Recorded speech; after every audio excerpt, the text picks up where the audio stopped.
इस मूवी की स्टार्टिंग में हम देखते हैं कि पुलिस कुछ नशेड़ियों के अड्डे पर रेड मार रही है, मगर वहां उन्हें एक नशे में टन आदमी के अलावा कोई नहीं मिलता। तो ऑफिसर जैक मोसली नाम के एक आदमी को बुलाकर इस जगह की जिम्मेदारी दे देता है, यह कहकर कि जब तक बाकी पुलिस वाले यहाँ पर न आ जाएं, यहाँ से हिलना मत और किसी भी चीज को छूना नहीं। दरअसल जैक मोसले एक पुलिस वाला है, मगर वो बहुत बड़ा अल्कोहलिक है। तो जैक मोसले एक जगह से दारू की बोतल निकालकर मस्त सोफा पे कंफर्टेबल होकर दारू पीते हुए न्यूज़पेपर पढ़ने लगता है। अगले दिन जब जैक पुलिस डिपार्टमेंट पहुंचता है तो एक लेडी कहती है कि जैक, तुम्हें बॉस ने बुलाया है। तो जैक ठीक है कहकर जाने लगता है, मगर जब जैक स्टेयर से नीचे जा रहा होता है तो एक पुलिस ऑफिसर आकर कहता है कि जैक, मेरा ऑफिस का रास्ता ऊपर की तरफ है, ना कि नीचे की तरफ। तुमने सुबह सुबह भी चढ़ा ली है क्या? फिर वो ऑफिसर जैक से कहता है कि इस फाइल वाले बंदे को जेल से निकालकर सेफली सेंटर स्ट्रीट ले जाओ, इसे 10 बजे कोर्ट में ग्रैंड ज्यूरी के सामने पेश करना है। जैक कहता है कि मैं तो अपनी नाइट ड्यूटी खत्म कर चुका हूँ, मगर वो ऑफिसर जैक की एक नहीं सुनता और फाइल पकड़ाकर चला जाता है। उसके बाद जैक प्रिजन गार्ड के पास एंट्री करके एडवर्ड बंकर नाम के प्रिजनर को निकलवा लेता है और ये आदमी बहुत ज्यादा ही बोलता है। फिर बंकर को अपनी कार में बिठाकर जैक मोसले ले जाने लगता है और फिर हम देखते हैं कि इनकी कार का एक ट्रक पीछा कर रहा है।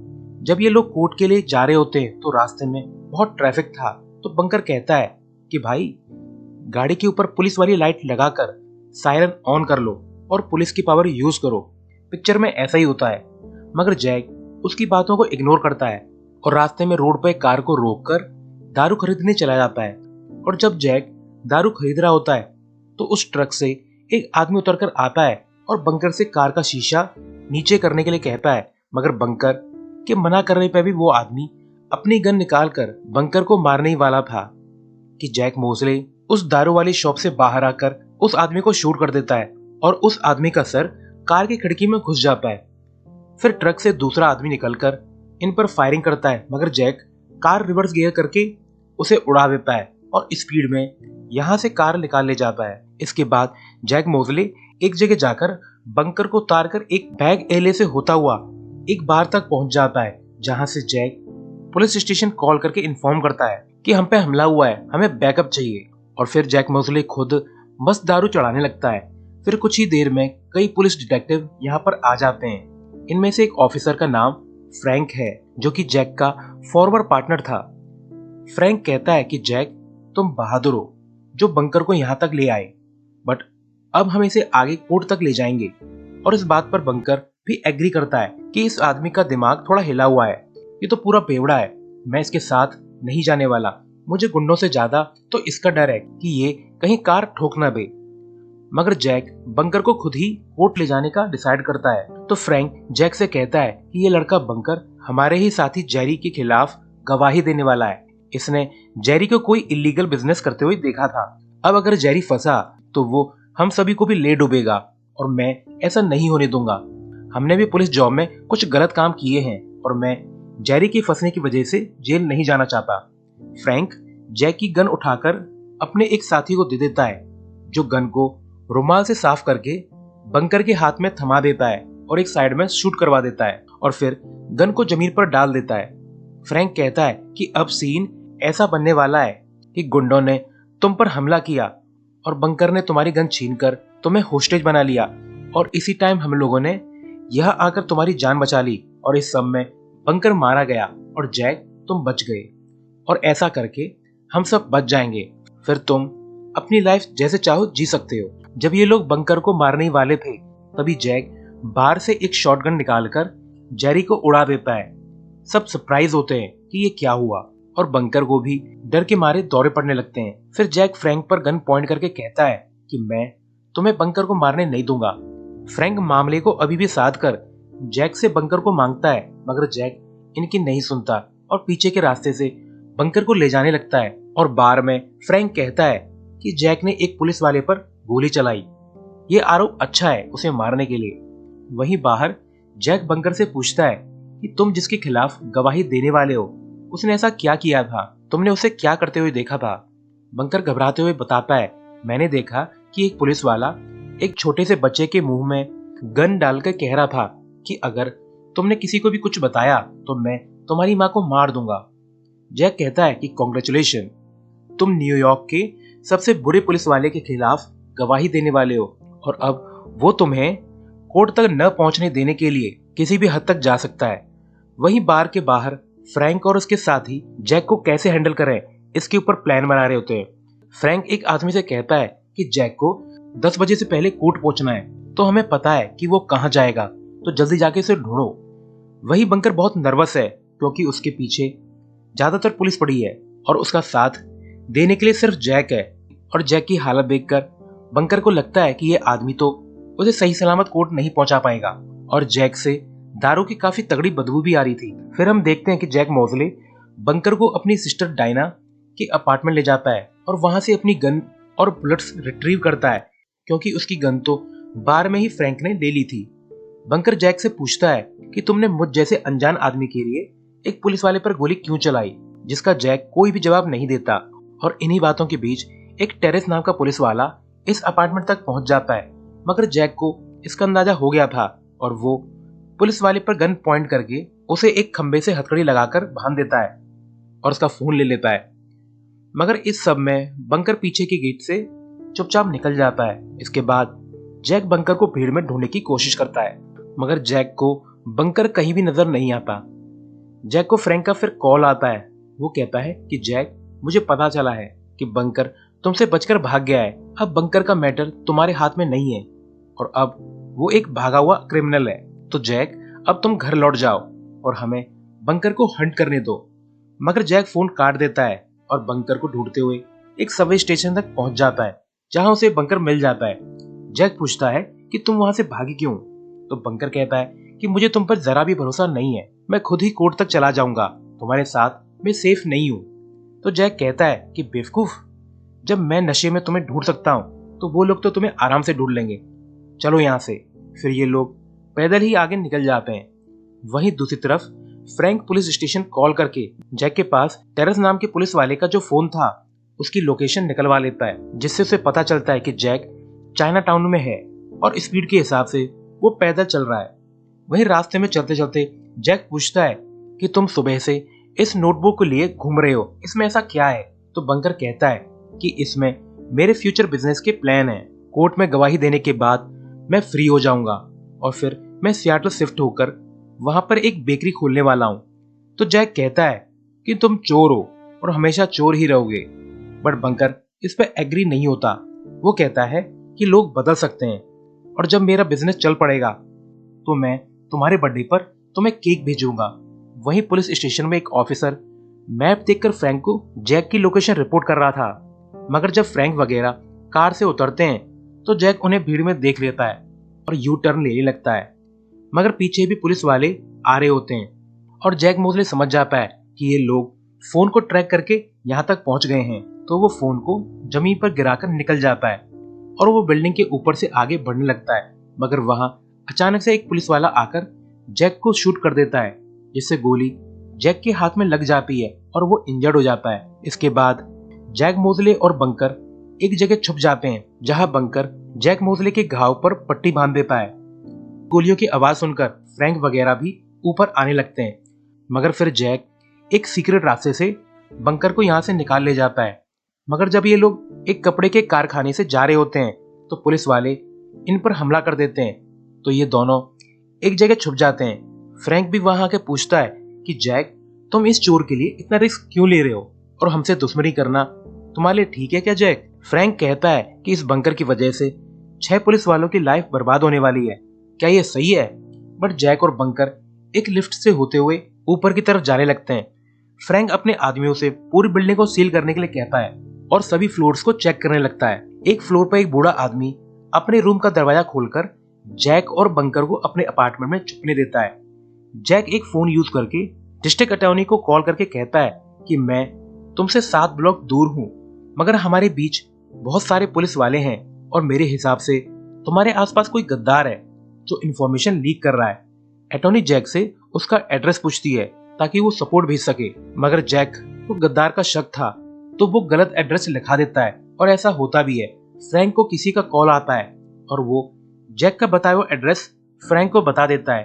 तो ये सभी उसी तरफ जाने लगते हैं, मगर उन्हें वहां पर कोई नहीं मिलता।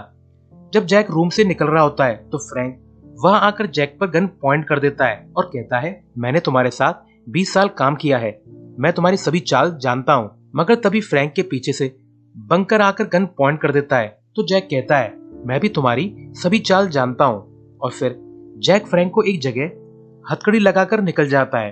फिर बाकी पुलिस वाले फ्रैंक को आजाद करा लेते हैं। इसके बाद जैक और बंकर एक चलती बस में चढ़ जाते हैं और जैक ड्राइवर को फोर्स करके कोर्ट की तरफ ले जाने लगता है, मगर फ्रैंक के साथ ही बस के टायर पर गोली चला देते हैं, जिससे बस एक जगह ठुक जाती है। इसके बाद बस के पास पुलिस वाला रेडियो पर रिपोर्ट करने लगता है कि जैक ने बस में सभी को होस्टेज बना लिया है। जैक फिर सभी पैसेंजर को खिड़की के सामने खड़ा कर देता है ताकि पुलिस वाले बस में शूट नहीं करें। अब यहाँ पर काफी पुलिस आने लगती है। फ्रैंक अपने सभी साथियों से कहता है कि हमारी प्रॉब्लम अब और बढ़ गई है, अब हम सभी को एक ही बात बोलनी है पूछताछ के दौरान, ताकि किसी को हम पर शक न हो। इसके बाद यहाँ पर पुलिस कमिश्नर भी आ जाता है, जिसे फ्रैंक झूठी कहानी सुनाता है और कन्विंस कर लेता है कि जैक ने अपने क्राइम छुपाने के लिए बंकर को होस्टेज बना लिया है, और जब हमने उसे पकड़ने की कोशिश की तो उसने इस बस में सभी लोगों को होस्टेज बना लिया। इसके बाद जैक पैसेंजर से विंडो पर न्यूज़पेपर चिपकवा देता है ताकि पुलिस वालों को बस के अंदर कुछ न दिखाई दे। फिर एक होस्टेज नेगोशिएटर को बुलाया जाता है जो जैक से कहता है कि हमें तुमसे बात करनी है और मैं बस में एक फोन फेंकूंगा, मुझे शूट मत करना। और फिर ऐसा होता भी है। वो नेगोशिएटर जिसका नाम माइक है फिर फोन से जैक को कॉल करके कहता है कि बस में कितने लोग हैं, तो जैक बताता है कि बस में लगभग 40 लोग हैं, मगर असल में सिर्फ 31 लोग ही बस में मौजूद थे। दरअसल जैक ने पुलिस पर प्रेशर बढ़ाने के लिए गिनती ज्यादा बताई थी।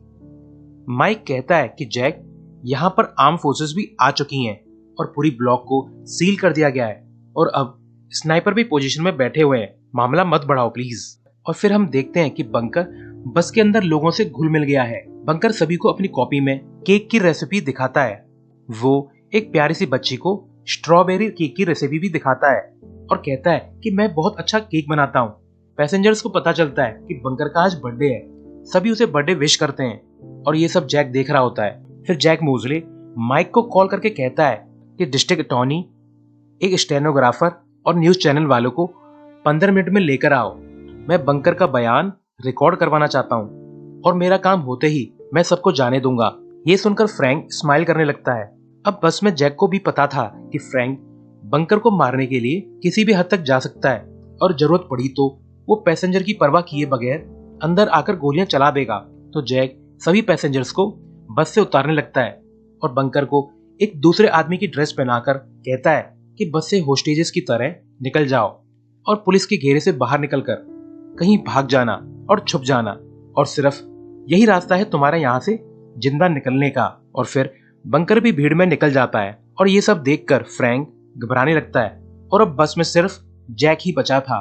बाहर बस ड्राइवर पुलिस वालों को बताता है कि बस में सिर्फ 31 लोग थे और अब बस में सिर्फ जैक ही बचा है। यहाँ बस के अंदर जैक को किसी पैसेंजर का गिरा हुआ बैग मिलता है और उसमें एक टेप रिकॉर्डर था और वो टेप रिकॉर्डर ऑन करके अपना बयान रिकॉर्ड करने लगता है कि मैं डिटेक्टिव जैक मोजले, बैच नंबर 227, और ये मेरी आखिरी वसीयत और गवाही है।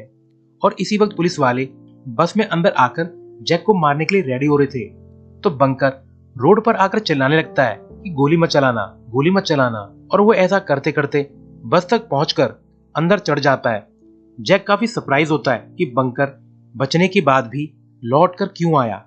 इसके बाद जैक बस को चालू करके आगे ले जाने लगता है और एक गली में ले जाकर फंसा देता है। इसके बाद पुलिस वाले खिड़की तोड़कर अंदर आ जाते हैं, मगर उन्हें यहाँ पर कोई नहीं मिलता क्योंकि जैक बंकर को लेकर यहाँ से निकल चुका था। मगर इन सब में बंकर की गोली लग चुकी थी और वो अब मर सा रहा था। बंकर बताता है, मेरे घर एक दोस्त आया था और उसके पास काफी पैसे थे। अगले दिन मुझे मेरे दोस्त की बॉडी मिली, किसी ने उसे मार दिया था, तो मैंने उसके पैसे चुराए और एक जगह छुपा दिए थे। और अगले दिन मेरे घर एक पुलिस ऑफिसर आया और उसने मुझसे कहा कि तुम तो गए, और फिर मुझे जेल हो गई। तभी हम देखते हैं कि एक एम्बुलेंस यहाँ पर आ जाती है। असल में भागते वक्त जैक ने अपनी सिस्टर डायना को कॉल किया था और यहाँ पे बुलाया था और ये लेडी ही डायना है जो हॉस्पिटल में काम करती है। बंकर भी डायना को पहचान लेता है। तुम्हारा फोटो तो मैंने जैक के अपार्टमेंट में देखा था। और फिर ये लोग एम्बुलेंस में बैठ जाते हैं। बंकर डायना के सामने जैक की तारीफ करने लगता है तो जैक कहता है कि बंकर ये मेरी बहन है। जिस पर सरप्राइज होकर बंकर कहता है कि ये तुम्हारी बहन है, मैं तो मरने से पहले तुम्हारा घर बसाना चाहता था। और फिर ये लोग एम्बुलेंस लेकर यहाँ से निकल जाते हैं। जैक पूछता है कि आज तुम्हारे बर्थडे है, जिस पर बंकर कहता है कि अरे नहीं, वो तो मैंने बच्ची को खुश करने के लिए कहा था। मुझे तो अपना बर्थडे पता ही नहीं है कि वो कब आता है। मैं तो एक अनाथ हूँ और मेरी सिस्टर का भी मुझे 2 महीने पहले ही पता चला है, जो सियाटल में रहती है, और मैं आज उससे पहली बार मिलने वाला था। जैक बताता है कि मैं अच्छा आदमी नहीं हूँ। वहीं डायना की एम्बुलेंस के सामने फ्रैंक अपनी कार रोककर एम्बुलेंस रुकवा लेता है, मगर एम्बुलेंस में फ्रैंक को कोई नहीं मिलता। असल में डायना ने एक और एम्बुलेंस बुलवा ली थी और जैक और बंकर को उसमें शिफ्ट कर दिया था, क्योंकि जैक को पता था कि फ्रैंक उसकी बहन को ढूंढ लेगा। फिर जैक बंकर से कहता है कि तुम यहीं तक जाने वाले हो और आगे मैं जाऊंगा और गवाही दूंगा। बंकर काफी सरप्राइज होता है कि ऐसा क्यों। तो जैक बोलता है कि जिन करप्ट पुलिस वालों के खिलाफ तुम गवाही देने वाले हो उनमें मैं भी शामिल हूँ। तो बच्चे, अपना ध्यान रखना और एक नेक इंसान बनकर दिखाना और बेकरी खोलने का अपना सपना पूरा करना। और फ्रैंक बाहर आकर एम्बुलेंस ड्राइवर से कहता है कि इस लड़के को पोर्ट अथॉरिटी पहुंचा देना और सियाटल की बस में बिठा देना। और फिर जैक अकेले ही कोर्ट की तरफ निकल पड़ता है। रास्ते में जैक मोज़ले को फ्रैंक मिलता है, जो स्माइल करके कहता है कि कैसा चल रहा है, तुम्हारा विटनेस कहाँ है। तो जैक कहता है कि मैंने उसे जाने दिया और अब मैं अपना गुनाह कबूल करने वाला हूँ और मैं ही तुम सभी के खिलाफ गवाही दूंगा। फ्रैंक कहता है कि ऐसा करके तुम भी फंस जाओगे, जिस पर जैक कहता है कि फ्रैंक, मैंने तुम्हारा हर काम में साथ दिया, मगर 6 साल पहले तुमने एक इनोसेंट आदमी को मार दिया अपना केस सॉल्व करने के लिए। फ्रैंक, उस दिन से दारू के नशे में मैंने उस इंसिडेंट को भुलाने की काफी कोशिश की, मगर मैं ऐसा नहीं कर पाया और आज मुझे मौका मिला है जुर्म कबूल करने का, और अब मैं तुम्हारा साथ नहीं दे सकता। और ऐसा कहकर जैक लिफ्ट में चढ़ जाता है और जैसे ही जैक हॉल में इंटर करता है, पुलिस वाले उस पर गन तान देते हैं, मगर तभी डिस्ट्रिक्ट अटॉर्नी यहाँ पर आ जाती है और सभी की गन नीचे करवा देती है। जैक कहता है कि मेरे पास बंकर को मारने की कोशिश के और पुरानी लूटपाट, खून और गवाहों को मारने जैसे जुर्म के एविडेंस हैं, और इस सब में काफी बड़े लोग भी शामिल हैं। मैं खुद और डिटेक्टिव फ्रैंक भी शामिल हैं। अटॉर्नी पूछती है कि जैक, तुम आखिर चाहते क्या हो। जिस पर जैक एक ही डिमांड करता है कि एडवर्ड बंकर पे से सारे चार्जेस हटा दिए जाएं। और जैसे ही जैक अपनी पॉकेट से टेप रिकॉर्डर निकाल रहा होता है, तभी पीछे से फ्रैंक का साथी आ जाता है और कहता है कि जैक के पास गन है और वो जैक को मारने ही वाला था, कि जो स्नाइपर जैक पे गन ताने हुए थे वो उस पुलिस वाले को मार देता है और कहता है कि जैक पे कोई भी गोली नहीं चलाएगा। और इसी टाइम जैक टेप रिकॉर्डर को ऑन कर देता है, जिसमें हमें जैक और फ्रैंक की कन्वर्सेशन सुनाई देती है। और इस कन्वर्सेशन में फ्रैंक ने साफ साफ अपने जुर्म को कबूला है। जैक फिर टेप अटॉर्नी को दे देता है और इस सब के बाद फिर हमें 2 साल बाद का सीन दिखाया जाता है, जहां अपना गुनाह कबूलने और केस का पर्दाफाश करने के लिए जैक को सिर्फ 2 साल की ही जेल हुई थी और वो अब आजाद है। और हम देखते हैं कि आज के दिन जैक का बर्थडे भी है। उसे एक केक रिसीव होता है जिस पर जैक मोज़ले के लिए मैसेज था, और इसे देखकर जैक समझ जाता है कि ये केक तो बंकर ने भिजवाया है, क्योंकि उस पर लिखा था कि people can change. Diana Jack को बंकर का एक लेटर भी देती है, जिसमें बंकर ने बहुत सारी बकबक कर रखी थी। इसके बाद जैक को इस लेटर के साथ एक फोटो भी मिलता है, जिसमें बंकर अपनी बेकरी के सामने स्माइल कर रहा था और उसकी बेकरी के नाम में जैक का भी नाम है। और जैक इस फोटो के साथ अपनी एक फोटो खिंचवाता है अपनी दोस्ती की याद में। और इसी सीन के साथ ये शानदार मूवी एंड हो जाती है। Thanks for watching.